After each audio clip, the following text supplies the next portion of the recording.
band round and round. Fairview comes back into view. There isn't a light on in their bedroom.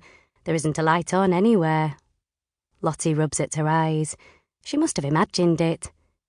Is this yet another example of her fertile imagination making something up? An image of Tasha, Nick's former PA, floats into her mind before she shakes it away. She won't let anything spoil tonight. Pulling the car to a stop, Nick stares up at the bedroom window, where the thick brocade bedroom curtains are open, before casting a quick glance at the garage. Doesn't look like anyone's here. He gets out of the car and sprints through the driving rain to the front door.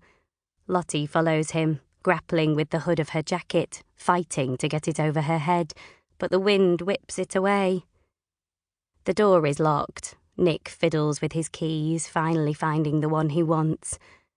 "Hello?" he calls as he steps into the large, open-plan room that covers most of the downstairs. "Anyone home?" Flicking on the light with one hand, Lottie unzips her coat with the other. While it's not warm in the cottage, it's definitely aired. Usually when they first get there, it's warmer out than it is in, no matter what month it is. There's silence, apart from the loud tick of the grandfather clock in the corner of the room. "Just us then," Nick says before turning towards the open front door. "Aren't you going to check upstairs?" "Don't be daft, Lots. There's no one here. Just us." "Nick!" He shakes his head and then bounds up the stairs before Lottie can remind him to take off his shoes. Gwen won't be impressed at the dirty marks on the carpet. Nick's footsteps thump on the narrow floorboards overhead. Fairview is 300 years old, has been in Nick's family for ages, a former tithed cottage once bequeathed to a long-dead ancestor, a groundsman for the huge stately home a couple of miles away that is now a she hotel. "All clear," he says, bending down so as not to hit his head on the low door frame as he comes back into the room.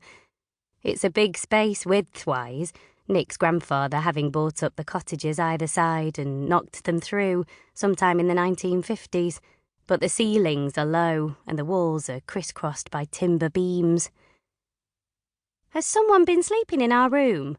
Lottie says as they head out back into the dusk to fetch their bags. The rain has eased slightly, but there's a shroud of mist hanging over the hills in the distance. Hopefully it'll clear by tomorrow. The view down over the valley is stunning, something she'll never get tired of seeing. Rolling hills, deep forest framing them, a glimpse of the edge of Coniston Water far in the distance. "So what if they have? It's not our room, is it?" Lottie ignores him, pulls her jacket around her and picks up a couple of the carrier bags, leaving the heavy stuff for Nick. She hopes he's going to lighten up a bit.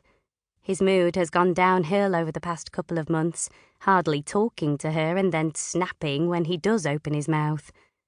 He's having problems at work, but it's not her fault, is it? And she thought with that woman out of the way, everything would be better between them. As he carries their bags upstairs, she sneaks a quick look at his phone that's lying on the kitchen island. It's got face recognition on it, but she knows his password, of course. There's no signal, not surprising, as the mobile reception in the cottage is never great. But there are no new messages either.